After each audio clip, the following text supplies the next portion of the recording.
menyaksikan web conference ya, Youth bersama Transformer, kemudian juga Percaya Saja dan semuanya. Saya menyapa dulu buat semua teman-teman ya, yang ada, banyak saya lihat dari Kupang, dari berbagai kota. Halo, shalom semuanya, lambaikan tangan. Iya gitu ya, lambaikan tangan dong, yang ada videonya. Ya puji Tuhan ya, kita bisa ketemu secara virtual, walaupun jarak, tapi saya percaya Tuhan mau berbicara buat kita semuanya. Ya hari ini sebelumnya saya rindu kita berdoa dulu ya terlebih dahulu.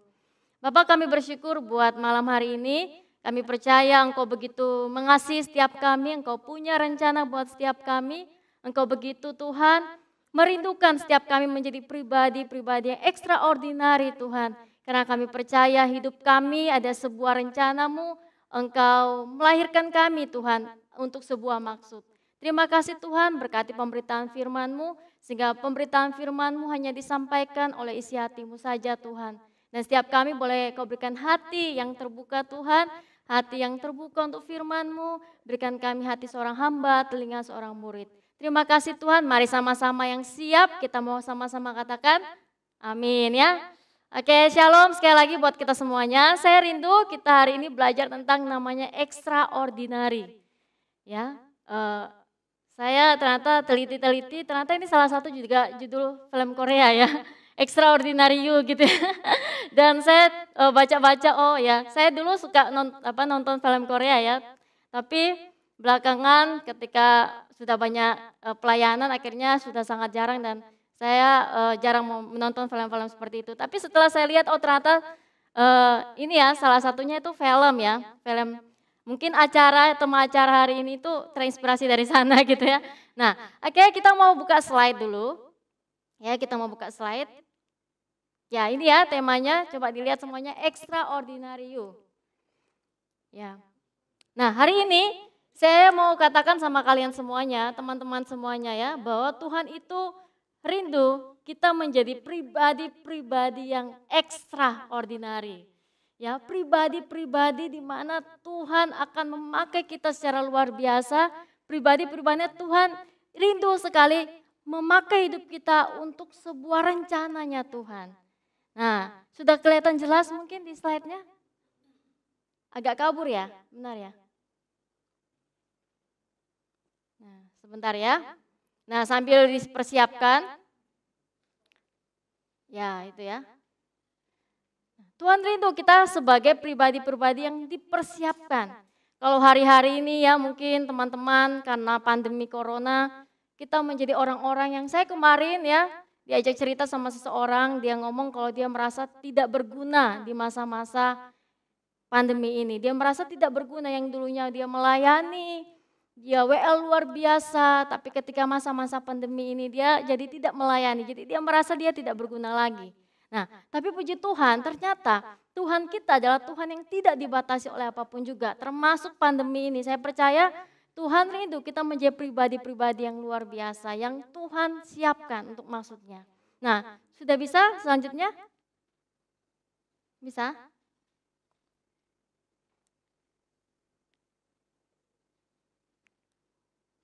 Oke, sebentar ya.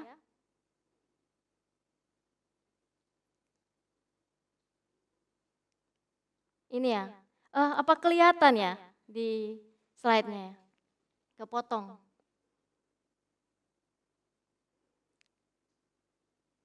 Sebentar ya, kalau kepotong saya nggak bisa kelihatan. Oh itu sudah bisa, puji Tuhan ya. Nah, hari ini kita mau bahas bersama-sama ya buat para youth-nya Tuhan ya. Para extraordinary-nya Tuhan, para youth-nya Tuhan, hari ini kita konferensi, kita bertemu secara virtual untuk satu tujuan, untuk satu kerinduan, kita menyala buat Tuhan. Kita hidup dan bangkit buat Kristus. Nah, hari ini saya akan bahas 3 poin ya buat semua teman-teman yang lihat hari ini. Yaitu pertama, extraordinary apakah takdir atau pilihan? Ya, jadi kalau kalian lihat videonya, kita akan belajar apakah memang extraordinary itu pilihan atau takdir ya. Jadi ada yang bertanya-tanya mungkin. Nah, yang kedua, ordinary ini apakah sindrom ordinary ini adalah berbahaya? Ya, mungkin ada yang kalian lihat video-videonya dan kita akan bahas ya, dari from ordinary menjadi extraordinary people-nya Tuhan. Kita lanjut dulu ya. Nah, oke. Nah, kita lihat ya sama-sama, ternyata arti dari extraordinary itu adalah luar biasa, ya, luar batas, fantastik ya. Jadi di luar dari batas, fantastik, sesuatu yang amazing gitu, yang luar biasa. Artinya yang lainnya adalah lebih dari kebanyakan orang, lebih dari kebanyakan orang. Jadi arti dari extraordinary itu adalah luar biasa, luar batas, fantastik, dan lebih dari kebanyakan orang ya. Nah, terus apa sih sebenarnya? Apakah dia merupakan takdir atau pilihan? Ya, kita lihat dulu ya selanjutnya. Nah, kita baca dulu di Efesus 2 ayat 10. Kalian bisa buka, tapi kita udah ada di slide, dikatakan seperti ini. Karena kita ini buatan Allah, ya, diciptakan dengan dalam Kristus Yesus untuk melakukan pekerjaan baik yang dipersiapkan Allah sebelumnya. Ia mau, ya saya garis bawahi di situ, supaya kita hidup di dalamnya. Wow, luar biasa ya firman Tuhan ini. Ya, sekali lagi. Karena kita ini buatan Allah, diciptakan dalam Kristus Yesus untuk melakukan pekerjaan baik yang dipersiapkan Allah sebelumnya. Kata sebelumnya ini teman-teman akan menjawab pertanyaan kita hari ini. Ya, apakah extraordinary itu takdir atau pilihan? Ya. Kemudian kita baca dulu Yeremia 29 ayat 11 ya. Sebab aku ini, mungkin teman-teman sudah sering mendengarkan ayat ini ya. Mungkin ayat hafalan kita ketika kita mungkin sudah mau lulus, kita mungkin skripsi, kita lulus SMA, kita nggak tahu harus seperti apa. Ayat ini jadi ayat favorit ya. Ya. Sebab aku ini mengetahui rancangan-rancangan apa yang ada padaku mengenai kamu. Demikianlah firman Tuhan, yaitu rancangan damai sejahtera dan bukan rancangan kecelakaan, untuk memberikan kepadamu hari depan yang penuh pengharapan. Jadi teman-teman semuanya, saudara-saudaraku dalam Tuhan, ternyata extraordinary itu adalah inisiatif Tuhan. Wow ya, jadi kalau kita mau belajar hari ini, extraordinary itu adalah inisiatifnya Tuhan. Itu adalah kerinduan Tuhan. Kalau kita tadi baca berkali-kali, ya, Ia mau supaya kita hidup dalam pekerjaan baiknya. Yang kalau kita lihat lagi berikutnya tadi, Dia punya, yaitu Allah kita, Tuhan kita punya rancangan. Ya, rancangan apa? Damai sejahtera untuk memberikan masa depan yang penuh pengharapan. Jadi, extraordinary itu adalah inisiatif dari Tuhan. Ini kita pegang dulu sebagai anak Tuhan. Jadi Tuhan itu menginginkan, merindukan. Ya, tadi sebelum saya persiapan juga ada satu di hati saya ya yang begitu merema. Tuhan taruh di hati saya begitu banyak anak-anak muda ya di akhir zaman ini yang iblis berusaha rusak identitasnya, yang iblis berusaha rusak rencana Allah dalam hidupnya, sehingga rencana Allah dalam hidupnya tidak akan terjadi. Nah, untuk itu saya mau katakan sama kita semuanya, bahwa Tuhan tidak pernah punya rancangan kecelakaan buat kalian. Tuhan tidak pernah punya rancangan engkau menjadi orang biasa, tidak ada. Makanya kita akan belajar hari ini di Alkitab, ternyata begitu banyak kisah di mana orang-orang yang Tuhan pilih dimulai dari orang-orang biasa. Ya kita lanjut dulu ya. Ternyata yang extraordinary adalah inisiatif Tuhan. Kita lanjut. Nah, saudara-saudara teman-teman, ternyata ketika Adam dan Hawa jatuh dalam dosa, ya manusia apa? Kehilangan kemuliaannya. Seperti firman Tuhan katakan kan, sebab manusia sudah jatuh di dalam dosa dan sudah kehilangan akan kemuliaan Tuhan. Jadi pada mulanya kita ini dekat sama Tuhan. Ya sebelum Adam dan Hawa jatuh dalam dosa, kita memancarkan kemuliaan Tuhan. Kita ini segambar dan serupa Allah. Tapi karena iblis, ya karena dosa kita ya dari Adam dan Hawa, kemudian akhirnya turun ke kita. Akhirnya kita ini saat ini sedang dalam hukum dosa. Dan puji Tuhan Yesus membuat kita dibebaskan dari hukum dosa itu. Nah kalau kita baca di situ ternyata ya kita lihat sebentar ya. Nah dikatakan ketika manusia jatuh ke dalam dosa, disitulah manusia berjalan ya akhirnya keluar dari kemuliaan Tuhan. Nah jadi extraordinary apakah takdir atau pilihan ya. Nah kalau kita lihat teman-teman, takdir, kenapa extraordinary dikatakan takdir? Sesuatu yang sudah ditetapkan Tuhan, yaitu yang ditakdirkan dari semula, ya, yaitu ketika manusia kembali kepada Tuhan. Ketika kita semuanya kembali kepada Tuhan, dari dulu yang kita hidupnya berdosa, dari dulu kita hidup jatuh bangun dalam dosa, kita kembali ke Tuhan. Kamu dan saya adalah pribadi extraordinary dan itu pasti. Saya mau kasih tahu ya teman-teman semuanya, takdir kita ketika kita hidup kembali kepada Kristus, itu adalah menjadi sebuah takdir kita adalah extraordinary di dalam Tuhan. Nah, tapi akan menjadi sebuah pilihan, ya saudara-saudaraku, teman-teman, adalah ketika manusia ya jauh dari Tuhan. Ketika manusia hidup di luar Tuhan. Kalau kita baca di Yohanes, bagus sekali dijelaskan, sangat luar biasa. Ini akan menjawab pertanyaan, akulah pokok anggur yang benar.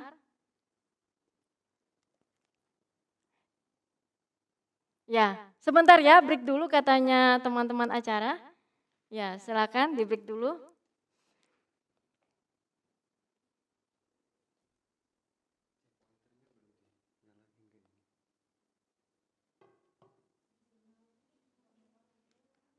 Kenapa emangnya?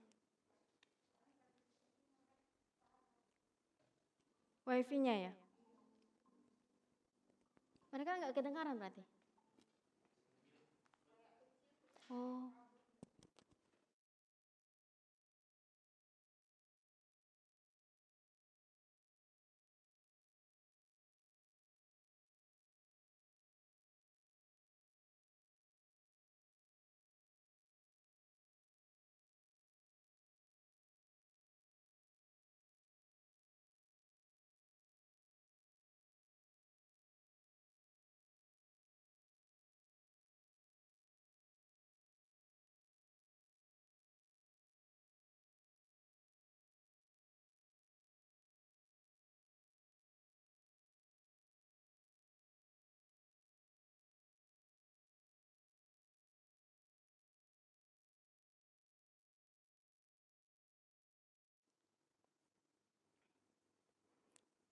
Oke, kembali lagi ya semuanya. Kita lanjut lagi. Tadi ada sedikit kesalahan teknis.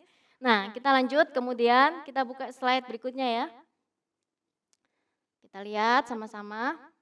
Nah, ternyata ya kalau kita pelajari tadi, pertanyaannya buat kita semuanya, apakah kamu sudah kembali sama Tuhan dan tinggal di dalam Tuhan? Jika kamu berkata iya, berarti kamu adalah extraordinary, nggak usah ditanya lagi, ya.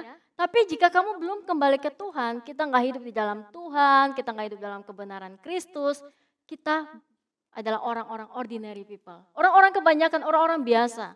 Karena sebenarnya inisiatif Tuhan itu adalah menjadikan kita pribadi-pribadi yang extraordinary. Nah, yang terjadi banyak pemahaman yang keliru ketika kita sudah menjadi anak Tuhan. Ya, di sini teman-teman saya percaya sudah anak Tuhan, ya, sudah sungguh-sungguh sama Tuhan. Ada yang mungkin lagi proses. Ada yang keliru, yaitu pertama, menjadi ordinary people atau kebanyakan orang itu takdir. Ya, saya dulu sebelum saya bertobat waktu kuliah semester 4. Saya pikir, oh berarti menjadi kebanyakan orang itu ya takdir gitu. Ada orang yang mungkin hidupnya begini-begini saja, dia tidak melakukan sesuatu, yang hidupnya mungkin ya kalau abang becak akan jadi abang becak seterusnya, yang mungkin ya bukan berarti merendahkan abang becak ya, tapi pekerjaan-pekerjaan yang mungkin kelihatannya dipandang sebelah mata, akan begitu terus-menerus. Nah, ternyata itu adalah sebuah pemahaman yang salah. Ya, jadi menjadi pribadi yang biasa itu bukan takdir. Sebenarnya kita di dalam Tuhan adalah takdir kita jelas. Kita menjadi pribadi-pribadi yang extraordinary. Nah, kemudian pemahaman keliru yang berikutnya adalah extraordinary people hanya untuk orang-orang tertentu. Oh iya kita berkata mungkin oh itu untuk misalnya siapa ya? Oh hanya Paulus, hanya Daud, hanya Esther, hanya orang-orang tertentu. Mungkin kita lihat saudara kita, oh saudara kita berhasil, sukses. Atau kita lihat orang-orang artis-artis mungkin atau idola-idola kita. Kita berkata, oh hanya orang ini saja yang bisa menjadi extraordinary people. Nah itu adalah pemahaman yang keliru, itu pemahaman yang salah. Sebenarnya extraordinary people itu untuk kita semua yang kenal Kristus. Nah kemudian yang berikutnya pemahaman yang keliru adalah merasa sudah terlambat atau merasa nanti saja. Kita mungkin merasa, oh ya udah aku terlambat, aku mungkin udah kuliah, aku udah kerja, aku nggak bisa melakukan apa-apa, aku terlambat untuk menjadi orang-orang yang luar biasa, aku masih hidup dalam dosa misalnya. Dan kita merasa kita udah menjadi orang-orang yang terlambat. Atau kita merasa ya sudah, kita tunda saja untuk dipakai Tuhan luar biasa. Kita biarkan rencana Tuhan dalam hidup kita tertunda dan terus tertunda. Dan itu adalah sebuah kekeliruan yang besar bagi kita anak-anak muda. Tadi saya bilang bahwa Tuhan punya rencana buat engkau. Tuhan begitu mengasihi engkau dan rencana Tuhan buat kita itu sangat spesifik dan luar biasa tiap-tiap orang. Nah, kita lanjut dulu ya berikutnya. Nah, ini ya tadi kalian sudah lihat videonya. Saya rangkum beberapa videonya. Jadi tadi kita poin yang pertama udah jelas ya. Ya, jadi extraordinary adalah sebuah takdir buat kita ketika kita hidup dalam Tuhan. Ketika kita lahir baru, kita mengenal Tuhan, kita berjumpa dengan pribadi Tuhan, sudah pasti hidup kita akan menjadi pribadi yang luar biasa. Nah, tapi menjadi pilihan ketika kita hidup di luar Kristus. Orang di luar Kristus, kata firman Tuhan apa tadi? Tidak akan berbuah. Tuhan berkata tadi apa? Akulah pokok anggur yang benar dan kamulah ranting-rantingnya. Siapa yang di luar aku, dia tidak akan berbuah. Itu udah jelas banget. Jadi orang yang di luar Tuhan, orang di luar Kristus adalah pribadi-pribadi yang tidak akan bisa berbuah. Kelihatannya dia berbuah, oh kelihatannya sukses, kelihatannya dia berhasil, tapi dalam hatinya kosong. Saya banyak menemukan orang-orang yang dia kelihatannya berhasil, sukses, tapi hatinya kosong. Teman-teman, karena luar biasa versi dia berbeda loh dengan luar biasanya versinya Tuhan. Ternyata di dalam Kristus kita akan belajar hari ini. Ya. Nah, lalu kita lanjut. Ordinary syndrome. Nah, gejala-gejala orang ordinary itu seperti apa sih? Ya mungkin teman-teman udah lihat videonya ya. Nah ini yang sebelumnya ya, sebelumnya dulu. Yang pertama kita lihat dulu. Ya sebelumnya. Sebelum ini ya, bentar ya. Sebelumnya, oke. Nah ini ya kita lihat ada sebelumnya ya. Yang ada panda tadi ya kita lihat. Nah yang si lucu tadi itu, ya. Nah kita lihat ya orang mager ya. Jadi sindrom orang yang rata-rata yang biasa itu sukanya malas gerak ya. Itu kan bahasa hit sehari-hari ini mager, malas gerak. Coba lihat itu ya foto gambar itu pandanya tertidur sambil kakinya goyang-goyang ya. Terus dia bilang apa? Ah malas aku mau mager gitu ya. Terus foto berikutnya apa? Kita lihat tadi. Ini loh kita lihat ya sama-sama. Jam 2 siang kalau kita lihat jamnya jam 2 siang masih tidur ya. Jadi orang-orang yang biasa punya gejala. Yang pertama dia malas gerak ya. Jadi gak punya semangat hidup. Hidupnya nggak jelas ya, mau melakukan semuanya terserah, cuma tidur makan. Orang yang pernah masuk rumah sakit pasti merasa nggak enak karena hidupnya apa? Cuma makan, tidur, minum obat, makan, tidur, minum obat. Jadi kalau kita suka mager, kita sebenarnya orang yang sakit ya.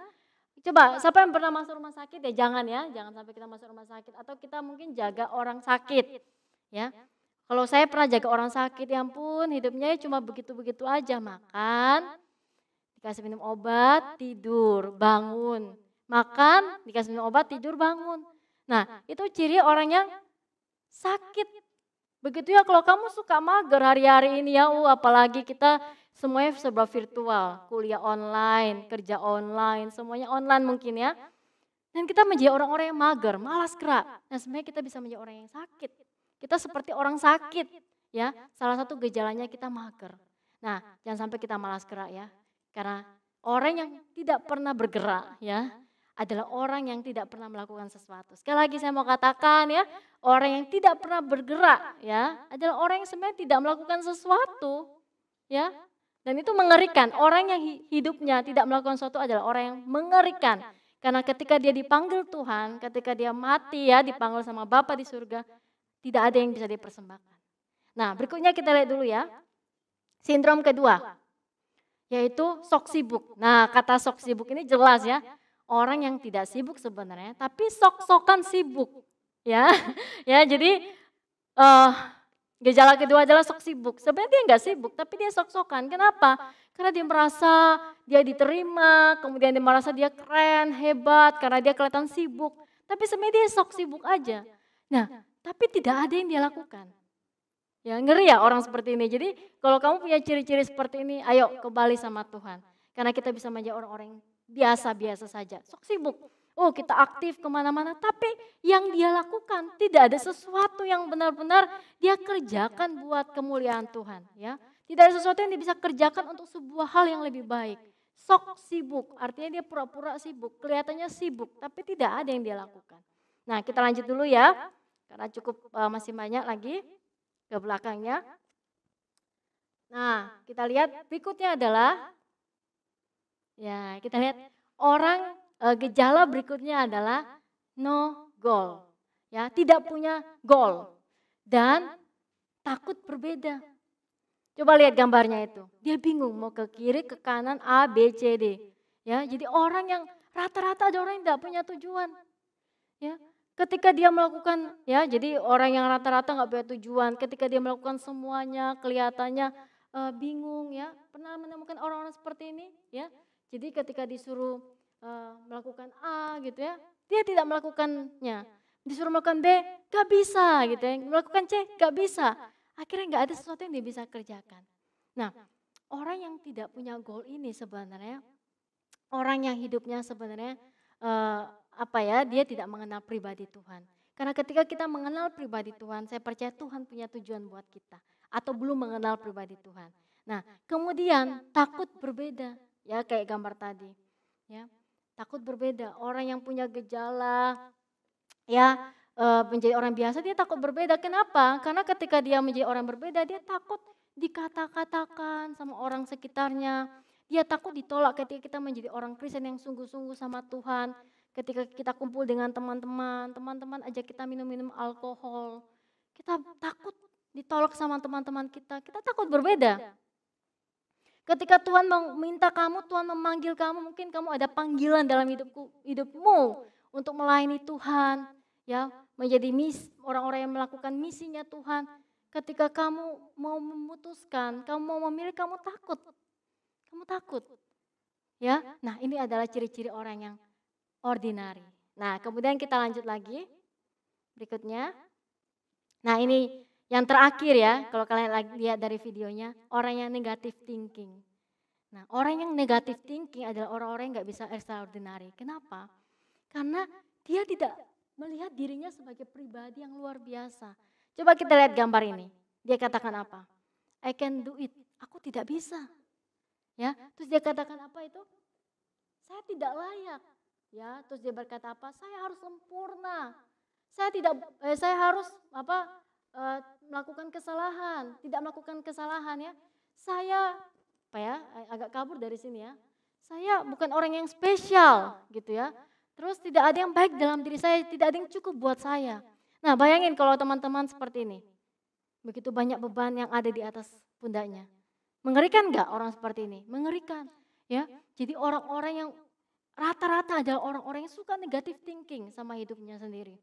Suka pikirannya negatif aja, aku nggak mampu, aku nggak bisa, aku nggak layak, aku bukan orang-orang yang dicintai Tuhan. Ya, saya pernah menemukan seseorang teman saya waktu saya kuliah dulu. Saya fakultas hukum ya, mungkin ada teman-teman yang kuliah fakultas hukum. Teman saya ini udah cantik, jadi seangkatan kita dia termasuk teman yang cantik gitu. Dan herannya setiap kali dia cerita, ya dia selalu bilang aku ini masih kurang, aku ini tidak cantik, aku ini begini dan begini. Padahal orang melihatnya cantik gitu ya. Orang memuji dia baik, dia pintar, dia cantik. Tapi masih saja kurang dalam hidupnya dia. Orang-orang seperti ini hanya akan menghambat rencana Tuhan dalam hidupnya. Ya. Nah kita lanjut dulu. Nah kemudian, lalu ketika kita mengalami gejala, kenapa ada orang mengalami gejala sindrom yang ordinary people? Kenapa? Yang pertama, ya. Sebenarnya orang-orang seperti ini, Anda dan saya mungkin yang dulunya atau kita saat ini yang mungkin masih ordinary people, kita merasa ya, sebenarnya kita mungkin belum berjumpa dengan pemilik kehidupan dan tinggal di dalam kebenaran. Kalau kita baca Yohanes 4 ayat 14, Tuhan Yesus katakan gini, Barang siapa minum air yang kuberikan kepadanya, ia tidak akan haus lagi. Melainkan sebaliknya, air yang akan kuberikan padanya akan menjadi mata air yang akan terus-menerus memancar dalam dirinya. Sampai kepada hidup yang kekal. Luar biasa gak Tuhan katakan ini? Barang siapa minum air ini, air itu adalah Tuhan Yesus sendiri, air kehidupan. Ia tidak akan haus lagi untuk selama-lamanya. Sebaliknya, air yang kuberikan kepadanya itu akan menjadi mata air. Pernah lihat mata air teman-teman? Kalau mata air itu selalu memancarkan air, selalu mengeluarkan air. Itu akan menjadi mata air dalam dirinya yang terus menerus memancar. Jadi kalau teman-teman berkata aku menjadi orang biasa, aku gak mungkin bisa jadi orang luar biasa. Engkau belum ketemu Tuhan. Karena ketika kita ketemu Tuhan, kita gak akan haus lagi. Kita nggak akan haus sama pujian manusia, kita nggak akan haus pada pengakuan manusia. Dan orang yang tinggal dalam kebenaran pasti akan menjadi pribadi-pribadi yang ordinary people. Kalau kita baca Mazmur 1 ayat 1 dikatakan ya, berbahagialah orang yang tidak berjalan menurut nasihat orang fasik. Berbahagialah orang yang tidak berdiri ya dalam kumpulan orang-orang yang berdosa. Berbahagialah orang yang tidak berdiri berkumpul dalam kumpulan pencemooh. Tetapi yang kesukaannya ialah Taurat Tuhan yang merenungkannya siang dan malam. Apa saja ya dia seperti pohon. Tuhan apa makan yang yang dia itu bertumbuh dan menghasilkan buah pada musimnya. Daunnya tidak akan pernah layu kalau kalian baca Mazmur. Dan apa saja yang diperbuatnya berhasil. Kita sering suka sama ayat ini ya. Apa saja yang diperbuatnya berhasil, oh kita senang, pokoknya kalau dalam Tuhan itu berhasil semuanya. Tapi kita lupa di ayat-ayat sebelumnya, orang yang tidak berjalan dalam nasihat orang fasik. Ya, kita lebih suka dengar nasihat orang fasik itu orang yang gak kenal Tuhan, orang yang kelihatannya kenal Tuhan tapi hidupnya tidak kenal Tuhan. Ya, kita suka dengar nasihat mereka, ya, atau kita masih suka kumpul dalam orang-orang yang mungkin ya suka mencemooh, menggosip, ya. Kita kumpul dengan mereka, kita masih suka kumpul sama orang-orang yang suka minum alkohol mungkin, ya.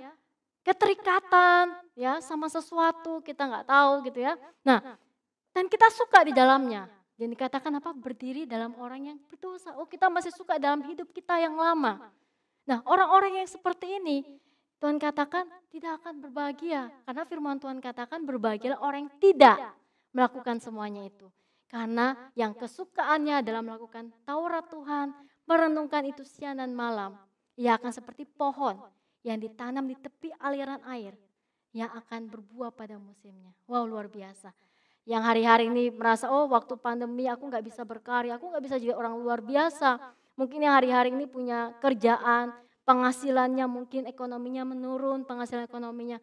Saya percaya ketika kita sungguh-sungguh sama Tuhan, kita melekat sama firman Tuhan, kita melekat sama Yesus sebagai pokok anggur, kita akan tetap menjadi pribadi-pribadi yang berhasil dalam tanda kutip. Bukan berarti saya ajarkan sama kalian, orang Kristen itu harus sukses, kemakmuran. Bukan, tapi berhasil dalam arti ada buah-buah hidup yang nyata yang kita bisa berikan. Kita tetap mengasihi, kita tetap setia, kita hidup buat orang lain, kita tetap berdampak, kita tetap melakukan hal-hal yang memuliakan nama Tuhan. Amin ya. Nah, jadi teman-teman kita lanjut dulu di slide-nya. Ya, kita lihat dulu. Nah, belum berjumpa dengan pribadi itu. Ya, jadi teman-teman, ayo kalau hari-hari ini saudara-saudaraku kamu merasa kamu menjadi orang biasa. Mungkin kamu belum mengalami pribadi Tuhan. Karena saya percaya ketika kita ketemu dengan Yesus, ya seorang wanita Samaria ketemu Yesus, seorang wanita yang haus, dia ketemu sama pribadi Yesus yang memuaskan dia jadi berbeda. Makanya nanti terakhir saya akan tunjukkan sama kalian, banyak tokoh-tokoh di Alkitab, mereka adalah orang biasa. Tapi ketika mereka ketemu sama Yesus, mereka ketemu sama Tuhan, mereka akan jadi pribadi yang luar biasa. Ya, nah jadi kita mungkin belum ketemu, atau kita belum hidup dalam kebenaran Tuhan. Orang yang hidup dalam kebenaran Tuhan, saya percaya. Firman Tuhan yang ngomong kok, ya. Apa saja yang dia perbuat berhasil ketika dia merenungkan firman Tuhan, melakukan firman Tuhan, dia akan benar-benar menjadi orang-orang yang berbuah. Nah, yang berikutnya, ya, kenapa banyak orang menjadi orang-orang yang ordinary people? Yang berikutnya, hidup masih dalam kontrol, ya. Kita buka yang sebelumnya. Hidup dalam kontrol, kendali atau bayang-bayang orang lain. Seperti keluarga, lingkungan, teman, pemimpin, pasangan, masa lalu. ya. Jadi orang yang susah sekali melangkah keluar menjadi pribadi yang berbeda, pribadi yang luar biasa adalah orang-orang yang dia ini masih di bawah kontrol, kendali orang-orang atau menjadi di bawah bayang-bayang sekeliling dia. Ya bukan berarti kita ini tidak hidup dalam sekeliling keluarga kita, bukan ya. Tapi yang dimaksud adalah kontrol yang sifatnya negatif. Yang sifatnya itu membuat kita terkendali pada hal-hal yang kita tidak bisa melakukan sesuatu untuk kemuliaan nama Tuhan. Nah, contohnya apa sih ciri-ciri orangnya seperti ini? Dia susah memutuskan. Siapa yang di sini, saudara-saudaraku, teman-teman, yang susah memutuskan? Ya, kalau mau memutuskan sesuatu pada Anda mungkin atau kita semua sudah di atas 17 tahun. Kalau mau memutuskan sesuatu itu rasanya susah. Ya, karena kenapa? Kita masih mungkin di bawah kontrol atau di bawah yang namanya kendali orang-orang. Ada orang ya, dia itu ada seorang yang dia itu masih di bawah kendali kakaknya. Jadi dia selalu melihat kakaknya itu selalu perfect. Dia selalu melihat kakaknya itu luar biasa dan dia merasa dia pingin seperti kakaknya. Siapa di sini yang nasib anak bungsu atau nasib anak yang bukan sulung? Ya, saya anak bungsu. Ya, tapi saya kebetulan nggak seperti itu. Tapi ada orang cerita gitu, saudara suka melihat ke atasnya dan melihat aku pingin seperti dia. Padahal teman-teman, orang yang dibawa kontrol seperti ini akan menjadi pribadi-pribadi yang akhirnya dia tidak menjadi extraordinary karena di dalam dia Tuhan punya rencana yang spesial dan spesifik berbeda dengan kakaknya, berbeda dengan saudaranya yang A, berbeda dengan saudaranya yang B. Nah, ciri yang kedua bimbangan ya. Siapa di sini yang suka bimbang? Ya, ada orang juga pernah cerita ke saya. Jadi dia bimbang ketika dia mau beli baju, dia bimbang gitu ya, mau beli warna apa, pakai baju warna apa, dia tanya dulu sama orang-orang di sekeliling dia. Ya sebenarnya hal yang sederhana sih, bukan sesuatu yang kelihatannya di bawah kontrol. Tapi ini kelihatannya ciri-ciri orang yang seperti ini akhirnya membuat dia tidak bisa memutuskan. Jangankan memutuskan bekerja, memilih kehendak Tuhan, memutuskan hal-hal kecil aja dia masih bingung, dia masih pusing gitu ya, mencari pakaian yang seperti apa, tanya-tanya ke orang lain ya. Nah itu sebenarnya tidak baik. Ya, kita harus hidup untuk kita memilih sesuatu. Ya, oke kita lanjut dulu. Kemudian ya. Slide-nya sebelumnya. Ya sebelumnya, ya ini ya. Kemudian orang yang takut mengecewakan, ya takut tertolak, takut mengecewakan, ya merasa utang budi. Mungkin ada orang yang dia pernah dibiayai sama mungkin saudaranya ketika dia kuliah gitu ya. Ketika dia harus memutuskan dan Tuhan punya rencana buat dia, mungkin Tuhan punya rencana buat dia untuk mungkin bekerja di sebuah tempat, tapi ternyata karena dia sungkan, karena dia merasa takut ya berutang budi, akhirnya dia memilih sebuah hal yang sebenarnya bukan ciri khasnya dia yang Tuhan sudah berikan dalam hidup dia. Ada seorang saya kenal, dia pernah sharing sama saya, dia itu punya passion sesuatu hal yang dia sudah rindukan dari kecil. Dia itu orang yang suka seni dan kemudian orang tuanya ternyata adalah orang tua yang punya usaha yaitu usaha toko. Dan waktu dia sharing sama saya, dia bilang, "Kak gitu ya, aku itu sebenarnya pingin punya rencana untuk aku itu melayani di bidang seni ini gitu ya." Terus aku bilang, "Oh ya udah, kamu doakan, lakukan saja kalau nanti Tuhan tuntun kamu gitu." Nah, tapi ternyata karena dia masih cukup dikontrol sama orang tuanya gitu ya. Bukan berarti saya ajari kalian untuk memberontak sama orang tua, ini beda ya. Dan akhirnya orang tuanya berkata, "Kamu harus ikut dan melanjutkan usaha orang tua." Kelihatannya baik gitu ya. Tapi kita harus doa sekali lagi. Sekali lagi saya mau katakan kita perlu doa. Jangan sampai keputusan yang kamu ambil, pilihan yang kamu ambil itu karena dikontrol orang lain. Atau karena kamu merasa bersalah sama orang lain. Ayo khususnya buat orang-orang anak muda yang masalah pasangan. Ya, saya pernah disaringkan, oh saya punya teman waktu itu. Dia itu waktu saya ketemu, waktu saya kuliah di situ, di kuliah sebuah tempat ya, saya nggak usah sebutkan. Dia waktu saya tanya, gimana kamu? Kok wajahmu itu babak belur sih ya, saya pernah sharing gitu ya. Biru wajahnya biru ya, bukan karena dicat biru bukan ya, tapi dia babak belur karena dipukul sama si pacarnya. Saya tanya, loh kamu kok mau dipukul? Iya aku udah cinta sama dia. Loh kamu kok mau terus? Masih pacaran aja udah dipukul, aku bilang gitu ya. ya aku mau sih karena pokoknya dia merasa dia sudah cinta. Nah, tapi teman-teman ini sebenarnya ciri-ciri orang dibawa kontrol kendali orang lain, termasuk pasangan, calon pasanganmu. Kalau pasanganmu aja sebelum kamu menikah ya, kamu kayak terikat begitu, ada strong yang hold yang kuat dalam hidupmu yang kamu gak bisa lepaskan, itu ciri-ciri hubungan yang gak sehat. Nah, ini beneran terjadi teman saya dan kalian tahu akhirnya mereka terakhir putus dan sebagainya. Tapi si ceweknya ini merasa sangat terluka, merasa sangat hancur hidupnya karena kata-kata janji dari si pacarnya ini. Nah, buat kalian semua anak-anak muda ya yang mungkin mendengarkan hari ini. Kalau mungkin kita masih dibawa kontrol sama pasanganmu mungkin. Kamu ingin melayani Tuhan, Kak aku tuh ingin melayani Tuhan di youthku, di gerejaku. Tapi pasanganmu berkata gak usah melayani Tuhan. Kita jalan-jalan aja ya, malam mingguan aja. Ya. Ketika kita nggak mau berkata dan menolak dia, dan kita tahu itu nggak benar, kita bisa menjadi orang-orang yang tidak ekstraordinari loh. Karena kita masih dibawa kontrol orang-orang di sekeliling kita yang kita tahu tidak sesuai firman Tuhan. Ya seperti tadi saya bilang lingkungan, masa lalu, itu bisa menjadi mengontrol kita. Ada orang yang hidupnya ya dari kecil gagal ya. Orang tua ngomong kamu orang yang gagal, kamu nggak bisa. Dia masih terus menerus merasa itu akhirnya dikontrol oleh perkataan orang tuanya. Hati-hati kalau kita masih hidup dalam kontrol, kendali, hidup dalam bayang-bayang orang lain. Kamu mungkin bisa dipakai, tapi engkau nggak bisa menjadi orang-orang yang maksimal. Ya, karena Tuhan punya rencana buat kita. Kita lanjut dulu ya. Lanjut. Next berikutnya. Kita buka. Sebentar ya, saya nggak bisa lihat di sini. Nah, selanjutnya adalah sebelumnya kelewatan.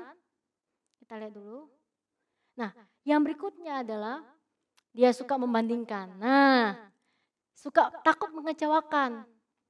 Ada orang yang berkata yang sudah pacaran ya, dia berkata gini, Kak, saya baca-baca gitu ya. Saya suka termasuk orang yang suka begitu-begitu ya, tahu kisah-kisah orang.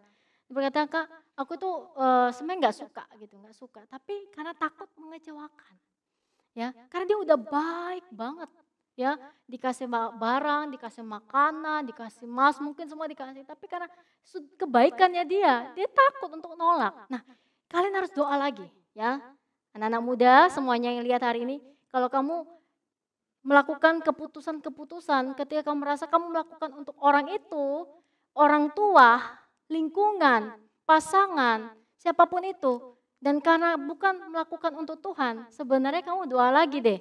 Karena bisa saja kamu memutuskan itu karena kamu di bawah kontrol seseorang, dalam kendali. Paham ya? Jadi aku kasih contoh ya, orang misalnya contoh, ada seorang yang kakaknya pertama itu dokter gitu ya. Sebenarnya Tuhan mungkin bukan punya rencana buat dia jadi dokter. Tapi karena dia lihat kakaknya dokter, aku pengen jadi dokter. Padahal dia nggak pernah doa dulu sama Tuhan, Tuhan apa yang kau mau dalam hidupku? Dia pengen jadi dokter juga, gitu ya. Nah ini ciri-ciri orang yang hidup dalam bayang-bayang, ya teman-teman. Mungkin hari-hari kamu bergumul sesuatu, ya, dan kamu katakan aku harus memutuskan apa? Jangan hidup di bawah bayang-bayang, karena kamu akan menjadi pribadi-pribadi yang tidak ordinary, karena Tuhan punya rencana buat kamu. Berikutnya, nah kita lihat dulu. Nah, masih hidup dalam belenggu dosa dan keterikatan pada kebiasaan buruk. Orang yang ordinary people ini, mengapa bisa ordinary people? Karena dia masih hidup dalam belenggu dosa. Teman-teman, kabar buat kita semuanya. Orang yang masih hidup dalam dosa, kata firman Tuhan apa? Upah dosa adalah maut. Itu udah jelas, Tuhan katakan upah dosa maut. Berarti teman-teman, orang yang masih hidup terbelenggu dalam dosa, sudah pasti gak ada pengharapan akan masa depan. Mungkin dia masih bisa aktif, melakukan semuanya, tapi tidak ada harapan dalam masa depannya. Orang ya, yang pernah keterikatan rokok misalnya. Oh Kak, gak ada firman Tuhan bilang gak boleh merokok di dalam Alkitab gitu ya. Kalian biasanya orang gitu, kalau udah pingin sesuatu, ya dia mengeranikan semuanya dan berkata, mana Kak di Alkitab? Ada orang pernah sharing sama saya, dia mau cerai dan tidak cerai itu, dia bilang mana nggak ditulis kok kalau ini begini-begini, pokoknya ada aja yang dia berkata. Nah gitu ya, nah tapi teman-teman, dosa ujungnya apa sih maut? Upahnya adalah maut. Orang yang melakukan masih hidup dalam belenggu dosa, sekali lagi belenggu dosa. Setiap kita bisa jatuh dalam dosa enggak ketika kita kenal Tuhan? Mungkin kita tergelincir, ya mungkin waktu kita ngomong, tanpa sadar kita bohong. Kita ngomong tanpa sadar mungkin kita menjelekkan teman kita membuli ya. Teman-teman kita hari-hari ini merasa kalau membuli orang lain itu enggak dosa. Dosa loh ya, membuli orang lain itu dosa. Tapi kita enggak sengaja membuli karena teman kita ini lucu, mungkin ya imut-imut, cute gitu ya, kita bully dia terus menerus. Selama dia tidak rusak gambar dirinya oke. Kalau dia sampai rusak ya, itu dosa loh. Kamu merusak gambar diri orang lain ya. Nah, mungkin kita berkata, oh enggak sampai seperti itu. Tapi ketika anak Tuhan, dia sudah kenal Tuhan, dia bertobat, dia lahir baru. Harusnya dia sudah tidak tinggal dalam dosa. Ya mungkin dia bisa jatuh dalam dosa, tapi dia tidak suka lagi dengan dosa. Bukan habitatnya lagi. Dia akan segera keluar dari dosanya itu. Nah, tapi yang saya garis bawahi hari ini adalah hidup dalam belenggu dosa. Terikat dalam dosa. Orang yang masih terbelenggu dengan sebuah dosa, ya dia nggak akan bisa punya masa depan. Ya, jadi jelas Tuhan katakan ketika kamu kenal Yesus, kamu kenal pribadi Yesus, kamu ditebus dan kita diampuni dosa kita. Orang lahir baru, masa depan baru. Tapi kalau kita nggak pernah lahir baru, kita nggak hidup dalam Tuhan, masa depan kita suram. Saya percaya karena orang seperti saya sudah jelaskan tadi ya. Adam dan Hawa jatuh dalam dosa, kita kehilangan kemuliaan Tuhan. Jadi sebenarnya kita hidup ini sudah suram tanpa Kristus. Yang mengerikan hari-hari ini banyak orang merasa di luar Kristus itu bisa bahagia. Di luar Kristus kita bisa melakukan semua yang kita akan sukses. Salah. Sekali lagi, kita di luar Kristus pasti masa depan kita suram. Di luar Kristus pasti masa depan kita gelap. Kenapa? Karena Yesus itu terang hidup kita. Jadi kalau orang masih hidup dalam belenggu dosa, dia jauh dari Tuhan, dia masih terikat dalam dosa, sudah pasti masa depannya suram. Jadi jawabannya apa? Kita harus dekat sama Tuhan karena masa depan kita diubahkan. Ya, makanya ada sebuah kata-kata yang sangat bagus. Jadilah mitra kerjanya Tuhan. Jadilah mitra kerjanya Tuhan untuk mengubah takdir hidup orang lain. Kita mau menjangkau jiwa, kita bawa orang kepada Kristus supaya mengubah hidup mereka dari takdir mereka. Yang takdir mereka upahnya maut, yang sedang berjalan dalam jalan maut, yang sudah pasti masuk neraka. Kita bawa kepada Kristus, diubah mengenal Tuhan, masuk ke dalam kerajaan surga. Jadi ketika kita kenal Tuhan, ketika kita di luar Kristus, pasti kita hancur hidup kita. Tapi ketika engkau dalam Tuhan, seberapa hancur hidupmu, seberapa buruk masa lalumu, seberapa gelapnya hidupmu, kamu akan menjadi pribadi yang luar biasa. Nanti kita akan belajar sama-sama. Nah, berikutnya keterikatan pada kebiasaan buruk. Kalau belenggu dosa sudah pasti masa depannya hancur. Orang keterikatan pada kebiasaan buruk, mungkin dia bisa mengerjakan rencana Tuhan. Dia jadi orang yang luar biasa. Tapi kabarnya adalah dia nggak akan bisa maksimal. Gak akan bisa maksimal orang yang punya kebiasaan buruk. Saya pun masih ada kebiasaan buruk yang harus saya ubah. Kita semuanya pasti punya kebiasaan buruk yang kita harus ubah. Misalnya kita suka telatan ya, mungkin kita kurang disiplin. Kita mungkin suka menunda-nunda sebuah pekerjaan.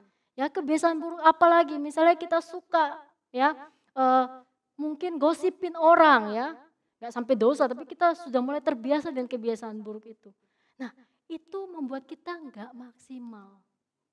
Saya pernah lihat sebuah video, ya orang ini, seorang pribadi ini, dia sudah luar biasa. Dia melayani Tuhan. Tapi ada dalam hidupnya dia tidak menjadi maksimal karena apa? Suka menunda-nunda. Ya ketika dia janji sama orang, dia tunda. Akhirnya orang nggak bisa percaya.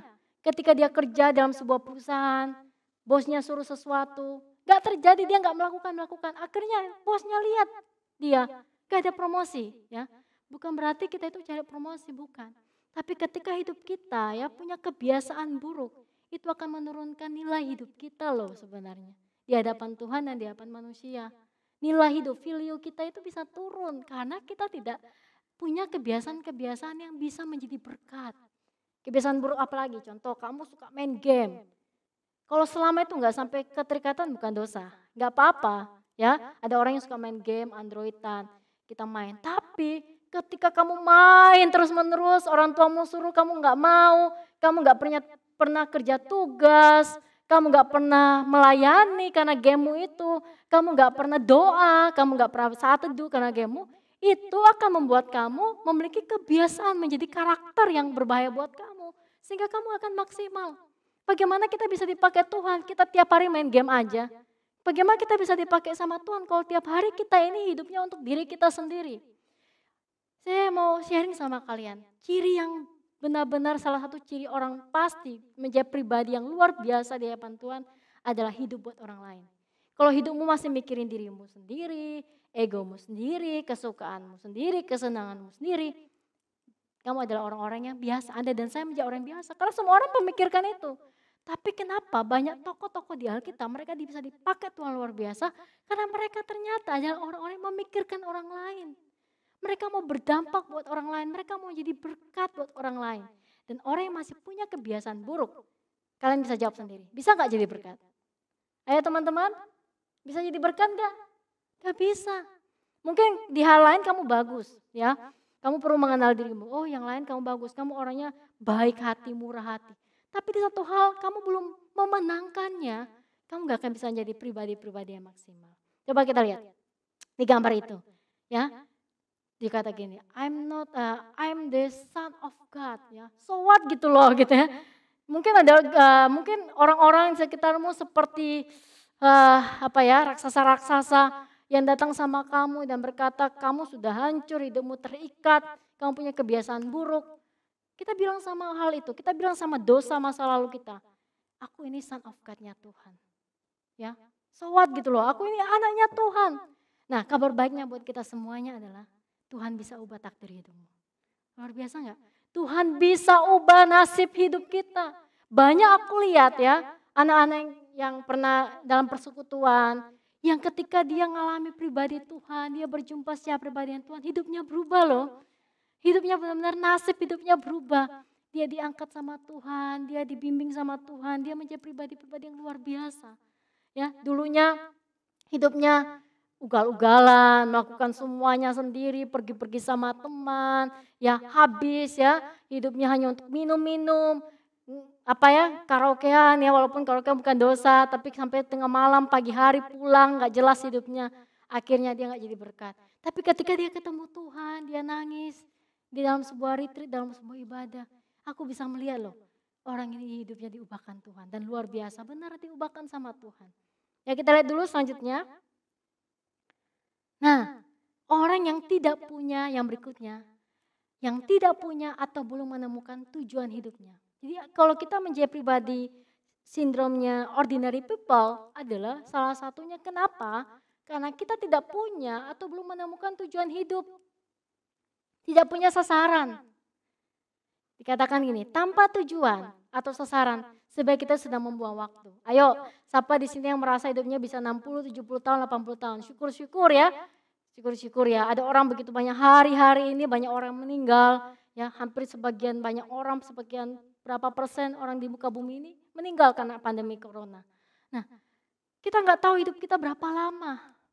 Orang yang nggak punya tujuan atau sasaran, ya dia hanya akan membuang waktu. Saya ilustrasikan seperti ini. Ketika kamu naik kendaraan, entah motor, mobil, kamu nyetir. Kamu gak tahu kamu kemana. Ya. Misalnya dari jam 5 sore kamu udah berangkat. Kamu gak tahu kamu mau kemana. Ya. Kamu gak ada sasaran, kamu gak ada tujuan. Kamu gak ngerti kamu mau kemana. Ya. Apa yang terjadi? Dia jalan, keliling-keliling, kemana aja dia pergi. Ya, kemana aja dia pergi. Karena gak ada tujuan, gak ada sasaran. Akhirnya apa yang terjadi? Buang-buang waktu. Ya. Buang-buang waktu, akhirnya dia tidak mencapai rencana Tuhan buat hidupnya. Karena dia gak punya sasaran. Nah, orang-orang yang akan menjadi ordinary people adalah orang-orang yang tidak mendapatkan atau belum menemukan tujuannya Tuhan. Ya hari-hari ini, ya saya pernah ya mungkin ciri-ciri orang yang ya mengalir gitu ya. Oh Kak, tapi saya mengalir aja, kan Tuhan ajarkan kita mengalir aja.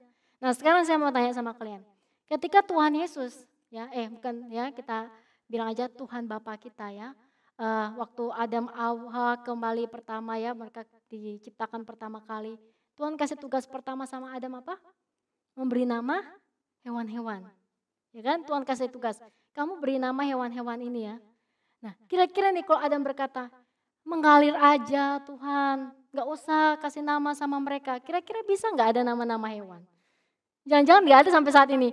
Ada nama anjing gitu ya, ada gajah, jerapah, monyet dan semuanya. Dia melakukan. Jadi hidup kita ini ada sasaran. Kalau dia berkata gini, nggak perlulah ada sasaran. Kita berkata mengalir aja, ya. Ya sudah, mengalir aja hidup ini. Saya percaya Tuhan itu memberikan kita hikmat supaya kita itu punya sasaran, kita punya rencana. Tapi yang terakhir kita serahkan sama Tuhan. Tuhan, kalau memang rencanaku ini bukan kehendak-Mu, biar itu enggak terjadi. Sambil kita dituntun sama Tuhan. Bayangin ada waktu itu kalau dia berkata, ya wes mengalir aja, ya udah mengalir aja. Gak usah kasih nama hewan-hewan ya, mungkin bisa 3 tahun dia sudah mati, sampai dia meninggal gak ada nama-nama hewan. Terus kita gak tahu nama hewan itu ya. Nah begitu juga ya, Tuhan rindu kita punya sasaran. Nah banyak orang yang hidupnya gak bisa extraordinary sama Tuhan, mengalami yang luar biasa. Mungkin dia udah ngalami Tuhan, mungkin dia udah belajar lepas dari dosa. Mungkin dia belajar untuk lepas dari kendali orang lain atau orang-orang yang negatif dalam hidupnya dia. Tapi satu dalam hidup dia yang masih kurang, dia gak punya tujuannya Tuhan. Orang yang seperti ini sebenarnya dia dicintai Tuhan, dia mengasihi Tuhan, tapi dia tidak bisa menyelesaikan apa yang menjadi rencana Tuhan dalam hidupnya dia. Hanya buang-buang waktu. Ayo siapa di sini yang mungkin umurnya masih 20 tahun, 25 tahun, mungkin di bawah itu. Hidup kita berapa lama? Mungkin 10 tahun lagi, 20 tahun kita nggak tahu. Sudah melakukan karya apa sih kita? Sudah melakukan sesuatu nggak buat Tuhan? Kalau engkau yang ada di Kupang, di pulau-pulau, di kota-kota, ketika kamu ada ibadah di tempatmu, ketika kamu punya teman-teman di sekelilingmu, kamu tahu dia belum kenal Tuhan, sudah nggak kamu ajak dia kenal Tuhan? Sudah nggak kamu kasih tahu sama saudara-saudaramu yang belum kenal Tuhan untuk kenal Tuhan? Sudah nggak kita melayani Tuhan? Sudahkah hidup kita benar-benar hidup buat Tuhan? Atau kita berkata mengalir aja Kak, gitu ya. Ya udah setelah lulus saya biasa-biasa aja, menjadi orang biasa-biasa aja. Kan enak jadi orang biasa-biasa aja. Takdir kita bukan menjadi orang biasa, takdir kita menjadi extraordinary-nya Tuhan ketika kita hidup dalam Tuhan. Ya, kita lanjut dulu. Nah, ternyata ya, kita lihat yang berikutnya adalah lanjut.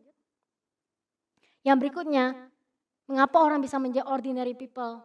Yaitu dia tidak memiliki komunitas yang positif atau yang sehat yang membangun. Ini penting banget. Mungkin kalian pernah dengar ya, komunitas, community. Makanya web conference ini sering ngajak sama kalian, ayo ikut dalam komunitas. Kenapa? Karena begitu penting. Ya, orang saya di tulisan itu ya dilihat. Dengan siapa kita bergaul, itulah masa depan kita loh. Kalau kamu suka bergaul sama teman-teman yang suka gosip aja, yang suka minum alkohol aja, yang sukanya hidupnya nggak jelas. Ada orang tanya yang pernah cerita, ada orang yang sudah pacaran sudah lama 5 tahun, saya lupa berapa tahun. Terus ketika si ceweknya tanya sama si pacarnya itu, Kak kapan ini mau diseriusin? Si cowoknya bilang apa? Nanti-nanti dulu ya, nanti-nanti aja dulu, saya belum tahu kapan. Nah itu jelas orang-orang yang seperti ini apa? Orang-orang yang tidak ada tujuan, tidak ada komitmen di dalamnya, gitu ya. Nah, dengan siapa kita bergaul?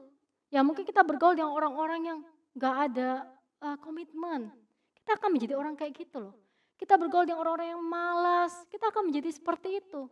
Kita bergaul sama orang-orang yang tidak mencintai Tuhan, yang hidupnya tidak mempedulikan firman, ya kita akan jadi seperti itu. Kita bergaul dengan orang-orang yang suka mungkin hidupnya merendahkan orang lain, kita akan jadi seperti itu. Nah, orang-orang yang menjadi pribadi yang biasa-biasa adalah orang-orang yang seringkali punya komunitas-komunitas yang salah. Ya, kita lihat dulu tadi. Ya, kita lihat dulu. Dengan siapa kita bergaul, itulah masa depan kita. Nah, hanya orang yang sombong yang tidak membutuhkan orang lain. Sekali lagi, hanya orang yang sombong yang tidak butuh orang lain. Jadi kita ini sebenarnya butuh orang lain. Untuk itu kita butuh komunitas.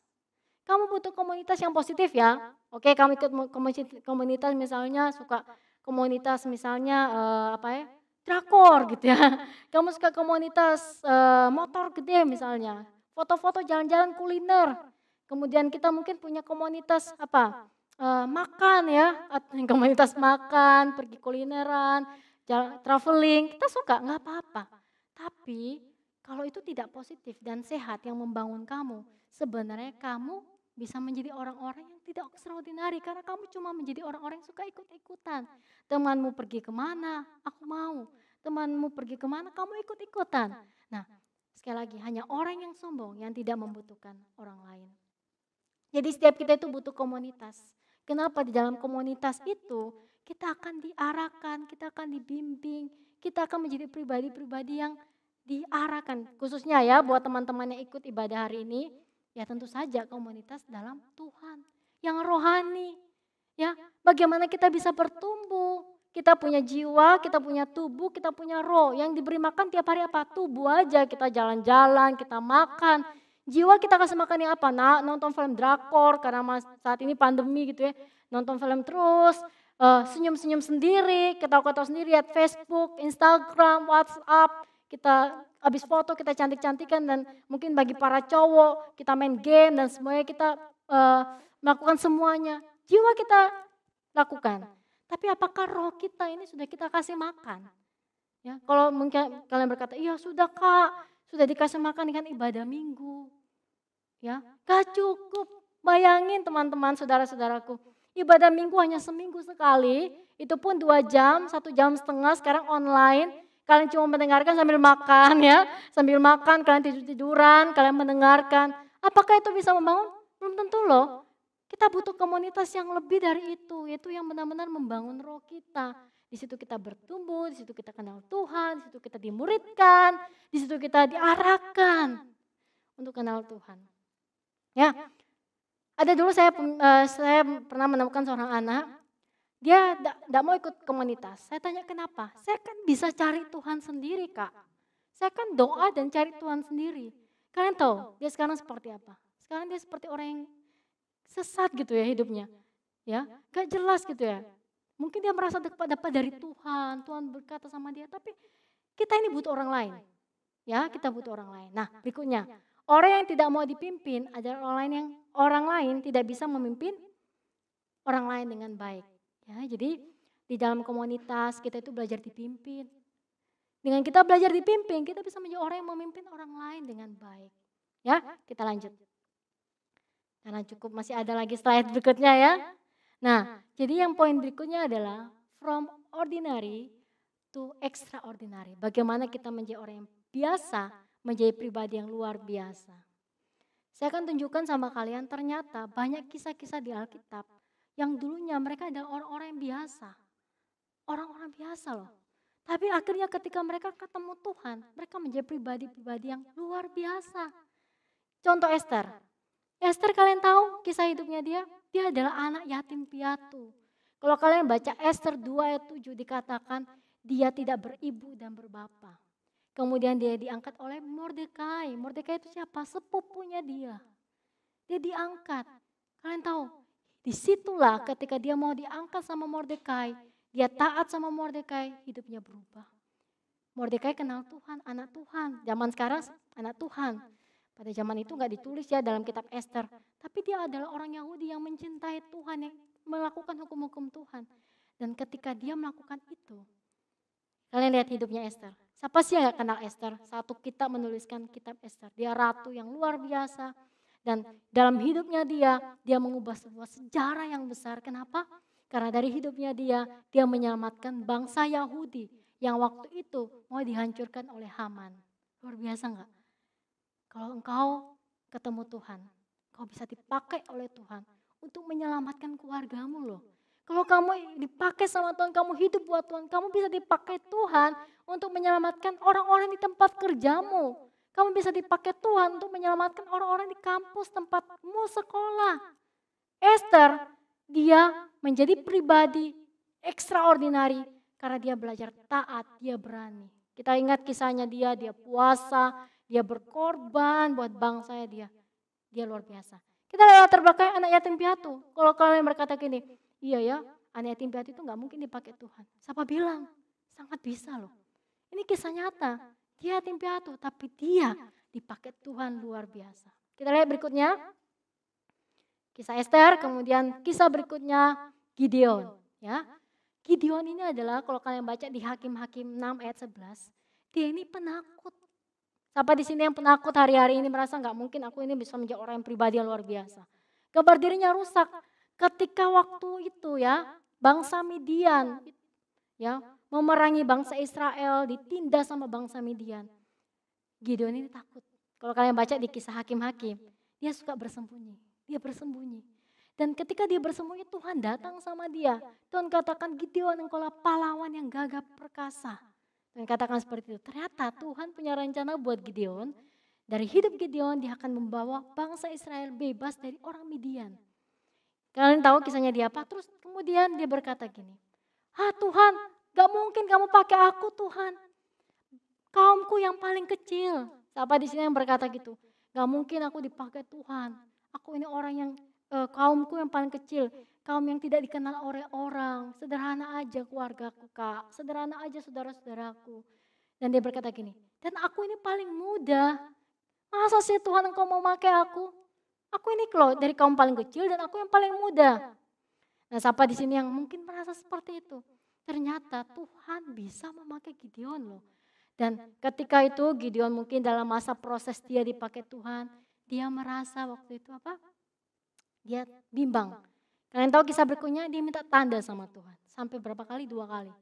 Dia minta pada peguntingan bulu domba, dia bilang kata Tuhan, kalau seandainya ada embun dalam peguntingan bulu domba ini, berarti itu engkau yang ngomong.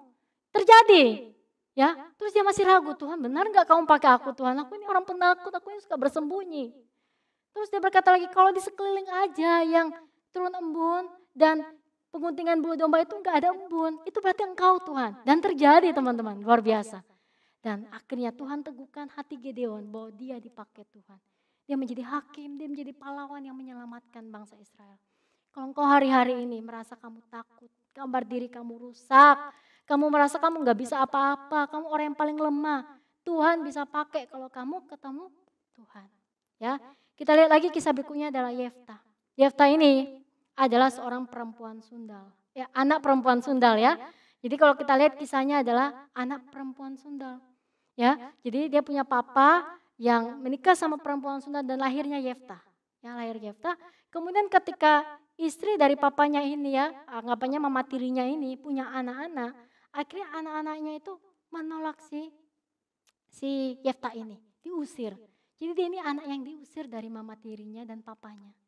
Ya kalau saat ini kita dengar cerita teman kita, mungkin saudara-saudara kita, iya loh anak ini adalah anak perempuan yang nakal misalnya perempuan sundal atau mungkin dia punya mama tiri, saudara tiri. Bagi kita pandangan kita kasihan ya. Atau kita berkata, wih ya ampun kita jauhi misalnya. Nah ternyata di mata Tuhan berbeda. Tuhan melihat ternyata Yefta ini bisa dipakai oleh Tuhan. Dalam kehancuran hatinya dia berdoa sama Tuhan. Tuhan, kalau kalian baca ya nanti kalian baca sendiri. Tuhan kali ini kalau memang engkau ingin menyelamatkan bangsa Israel dan memakai aku tolong aku akan melakukan ini nih. Dia bernazar sama Tuhan. Nah akhirnya benar, Tuhan menepati janjinya. Tuhan memakai Yefta. Nah kau dan saya, kita semuanya orang-orang biasa. Yefta orang biasa, dia adalah anak perempuan sundal. Esther adalah orang biasa, ya, dia adalah anak yatim piatu. Gideon adalah orang biasa, dia penakut, dia suka bersembunyi, dia bimbangan, dia suka ragu, dia gambar dirinya rusak. Tapi ketika dia ketemu Tuhan, hidupnya diubah. Yuk kita lihat lagi berikutnya. Ya, sudah mau terakhir. Nah, lalu kita berkata gini, gimana ya Kak supaya kita ini bisa menjadi pribadi yang luar biasa. Sebenarnya Alkitab udah ceritakan begitu banyak hal, ya termasuk beberapa perumpamaan. Nah ini prinsip yang akan kita pakai. Dan kalian berkata mungkin extraordinary itu ada orang yang berhasil ya. Ternyata di dalam Tuhan tidak selalu seperti itu. Kalau kita baca di Lukas 19 dikatakan intinya Tuhan ada sebuah perumpamaan raja memberikan talenta 1 kepada orang, talenta 2 kepada satu orang lagi, talenta yang ketiga kepada satu orang lagi. Nah dikatakan diberikan masing-masing menurut kesanggupannya. Nah sebenarnya untuk kita bisa menjadi orang-orang yang extraordinary di hadapan Tuhan, kita harus mengembangkan talenta kita sesuai kesanggupan kita. Gak usah lihat orang lain. Siapa di sini yang terjebak sama suka lihat orang lain? Kalian tahu orang yang di kisah ini yang punya 1 talenta, dia merasa aku cuma punya 1. Aku gak mungkin bisa mengembangkan mungkin ya, dia menganggap raja itu jahat. Ya, dia tanam talenta itu. Akhirnya apa yang terjadi? Dia nggak melakukan sesuatu. Dia tidak menghasilkan buah suatu dan akhirnya rajanya marah, kamu orang yang malas, kamu orang yang jahat. Nah, ketika kita mungkin, ayo kenali dirimu. Ini yang terakhir ya, teman-teman. Kenali dirimu. Ada sih talenta dalam hidupmu? Apa sih yang sudah Tuhan berikan dalam hidupmu? Mungkin kekuatanmu adalah orang yang suka bisa ngomong. Kamu bisa menginjil ke temanmu. Gak usah kamu lihat orang lain gitu ya, yang diberikan mungkin kok kayaknya dia pintar gitar. Kalian lihat kakak-kakak kalian mungkin di ibadah kalian ini kakaknya itu pintar gitar, sudah pintar gitar, suaranya bagus. Dikagumi banyak orang, aku gak bisa seperti dia. Gak usah lihat orang lain. Kalau kamu dikasih 2 talenta, kembangkan itu. Karena Tuhan luar biasa. Ternyata Tuhan tahu kesanggupan kita. Ada orang yang cuma diberikan 2 talenta karena Tuhan tahu ketika dia dikasih 3 talenta itu berat buat dia saat itu. Saat itu loh. Luar biasa firman Tuhan katakan 2 talenta kemudian dikasih 4 talenta loh. Dikasih 2 talenta lagi. Karena Tuhan lihat dia sudah bisa dipercaya lagi. Ya. Jadi kalau kamu dikasih 2 talenta jangan lihat 2 talenta itu sebagai sesuatu yang gak mungkin aku bisa kembangkan. Ketika kamu kembangkan Tuhan akan berikan kepercayaan lagi. Ya, 5 talenta diberikan lagi 5 talenta jadi menjadi 10 talenta. Jadi teman-teman, saudara-saudaraku yang hari ini melihat, yang hari ini mendengarkan firman Tuhan, kalau kamu Tuhan kasih talenta, ya gak usah lihat yang lain. Kembangkan talentamu. Karena Tuhan tahu itu cukup buat kamu saat ini. Kesanggupanmu segitu. Kamu berkata gini, enggak, ini apa sih? Aku loh cuma bisa gambar gitu ya. Masa sih bisa aku memberitakan Injil atau aku bisa gambar, masa sih bisa jadi berkat buat orang lain? Kamu gambar dan kamu melakukan itu dengan baik, dengan sungguh-sungguh. Kamu bisa jadi berkat. Daripada kamu gambar, kamu lihat orang lain yang suka video. Padahal kamu gak bisa sama sekali dengan video itu. Gak akan jadi apa-apa. Jadi salah satu prinsip kunci untuk kita bisa menjadi extraordinary Tuhan. Tanamkan dalam pikiran kita, dalam hati kita. Kembangkan talentamu. Kembangkan talentamu dan percayalah Tuhan kasih ke kita itu sesuai kesanggupan kita. Gak usah lihat yang lain. Nah yang berikutnya, ternyata itu menggambarkan anggota tubuh Kristus. Jadi setiap kita itu punya fungsi. Kalau kalian mungkin diberikan satu, kalian berkata gini, gimana ya supaya aku bisa menjadi extraordinary-nya Tuhan? Pertama kamu harus lihat talentamu, kembangkan. Kedua kamu harus lihat bahwa kamu itu punya fungsi yang berbeda dengan orang lain. Kalau kalian baca di 1 Korintus, ternyata kita ini punya fungsi dalam tubuh Kristus. Ada orang yang fungsinya adalah mata. Ada orang yang fungsinya apa? Tangan. Ada orang yang fungsinya mulut. Nah, kalau dia bisa berfungsi dengan baik, sebenarnya dia menjadi extraordinary. Karena dengan dia berfungsi dengan baik, seluruh tubuh pun akhirnya berjalan dengan baik. Nah, dan kita gak boleh berkata gini, aku gak butuh yang lain. Nah sebenarnya ini rahasia luar biasa. Mungkin kalian merasa gini, aku itu gak bisa apa-apa Kak, aku itu gak bisa begini C. Aku ini bukan orang lain kok pintar ya. Dulu ketika saya masuk pelayanan pertama kali, saya gak bisa apa-apa. Karena saya melihat gak bisa nyanyi ya, suara saya fals, gak bisa main musik. Akhirnya saya memilih doa ya. Mungkin teman-teman yang suka pelayanan, akhirnya gak tahu apa-apa memilih pelayanan doa. Tapi saya percaya sebenarnya Tuhan punya rencana buat setiap kita. Nah, dan kita bisa berfungsi. Jadi jangan iri sama teman lain. Misalnya gini, mulut iri sama mata. Ampun, mata kok bagus ya, dia bisa melihat. Kalau aku cuma hobinya ngomong aja. Akhirnya apa yang terjadi? Kita gak akan bisa maksimal sama Tuhan. Nah kalau kamu udah tahu kamu di mulut, kamu di mata, lakukan itu. Karena Tuhan itu punya rencana buat kita. Nah dikatakan extraordinary artinya berfungsi dengan baik, tepat, dan sebenarnya kita itu saling membutuhkan. Prinsip kedua adalah tentang tanaman. Ingat di 1 Korintus dikatakan Paulus ngomong gini, aku yang menabur, Apoloslah yang menyiram. Dan pertumbuhan itu dari Tuhan. Jadi sebenarnya ketika kita melakukan prinsip ini, kita selalu ingat bahwa kita itu punya porsi bagian masing-masing.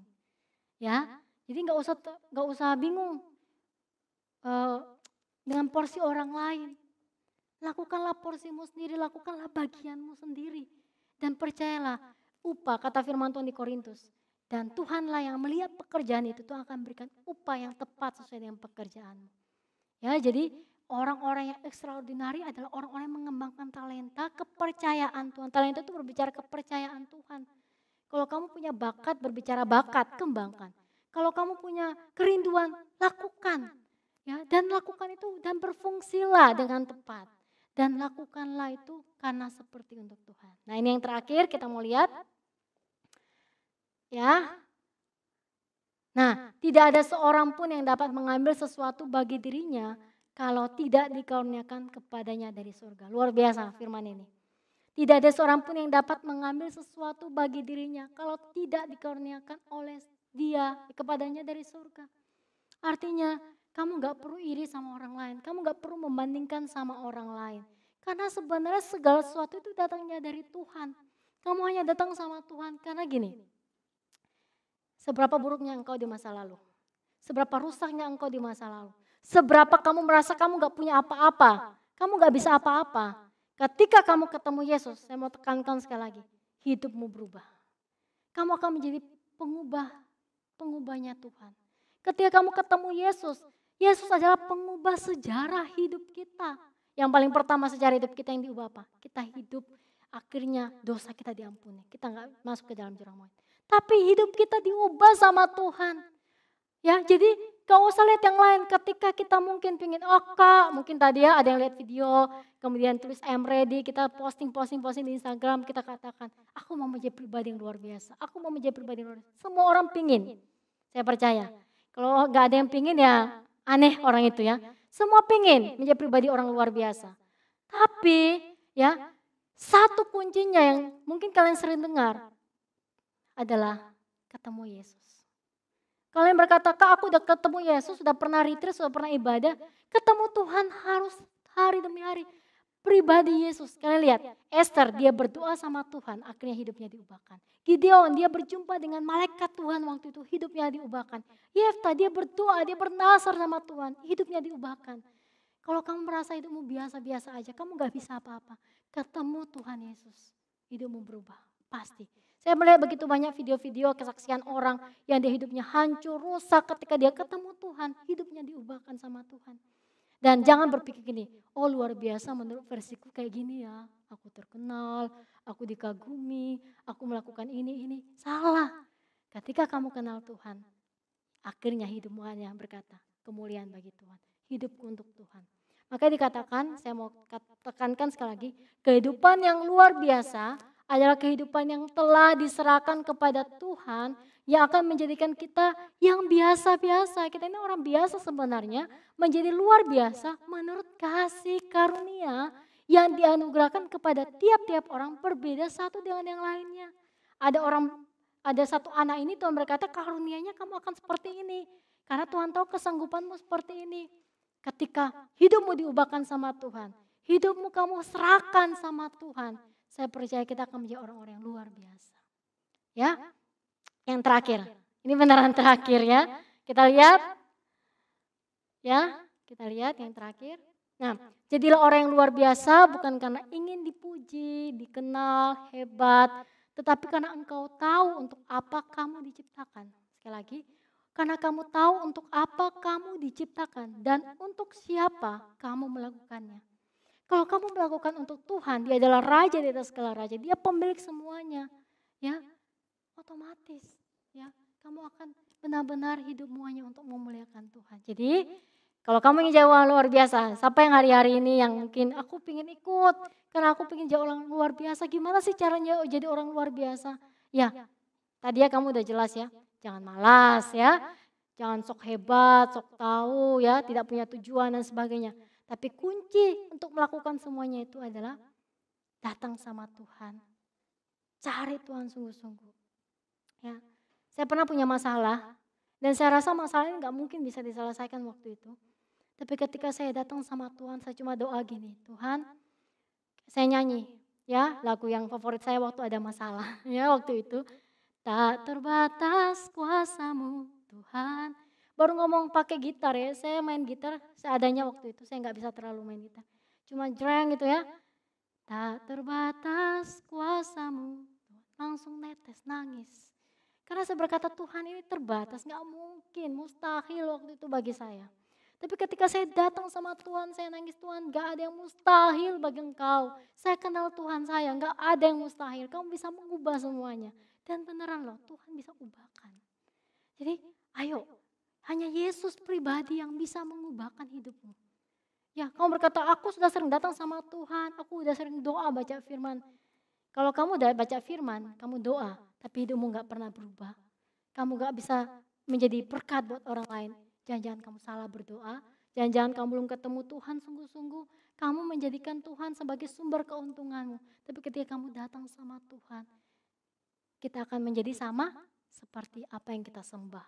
Ketika kamu sembah Tuhan, kita akan jadi sama seperti Dia. Kita akan hidup kudus, kita akan maksimal, kita akan berkarya buat Tuhan. Amin. Mari kita mau